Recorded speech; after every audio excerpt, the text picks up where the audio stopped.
Let's just say you're at ledge, and someone is charging a smash attack to ledge trap you. One that's active for a lot of frames, and easy to time against neutral getup. Sure, you can just pick a different ledge option, but an effective way to nullify a lot of ledge traps involving smash attacks, or even most projectiles, is by using the reverse cross. You can choose to throw it while recovering, as long as you think the opponent will prefer ledge trapping you rather than edge guarding you. However, if the opponent predicts that you will throw it, they may go off stage and hit you for it, so pay attention to the opponent and whether they're respecting your recovery. You may feel more free to use this against characters who aren't great at edge guarding. You can also go for it while already hanging at the ledge. However, you run the risk of getting caught re-grabbing the ledge, in which case you will have no invincibility upon re-grabbing. In this case, you may want to time your tether such that you pull in right as the cross passes over the edge of the stage to avoid getting spiked. Some opponents might catch on and try to hit the cross itself as you're re-grabbing the ledge. In order to counteract that, you may want to delay your tether a little bit longer. So if you're able to throw the returning cross before grabbing the ledge, the opponent will need to either shield, jump over, or dodge it, forcing many characters to abandon their typical methods of ledge trapping. One way the opponent may choose to deal with the cross is standing at ledge with shield. They will be able to grab you if you perform a neutral getup after the cross. One option of counterplay you may choose is to jump over the ledge. Now this brings up a lot of questions. Should you jump before or after the cross? Should you throw the cross on the ground or in the air? Well, it depends on the character you're fighting. For example, Palutena's Nair can simply go through the cross and outlast your air dodge, but her other aerials may be prevented by the cross. However, most characters may simply wait out any options you choose and punish accordingly. Typically, it's best to jump right before the cross comes back onto stage, since by the time that the opponent has reacted to you jumping, they'll have to deal with the cross.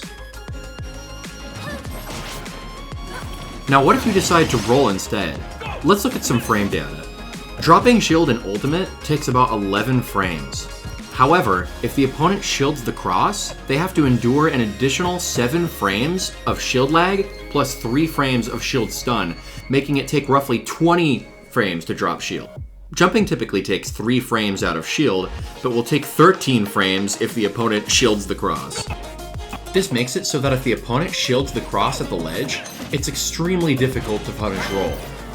It's almost always better to roll before the cross reaches the ledge, so that the opponent will be stuck in shield lag as you're rolling.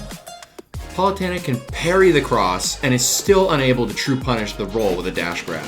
The opponent will typically have to position themselves back at roll distance to get this punish. What's great about this is that you can react to the opponent backing away and pick a different option instead. What you can also do is space the cross at the height such that you low profile under it as you roll.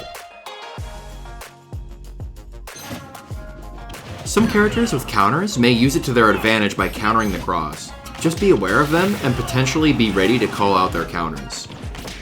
Reflectors aren't really anything to be worried about either, since they'll only catch you if you roll.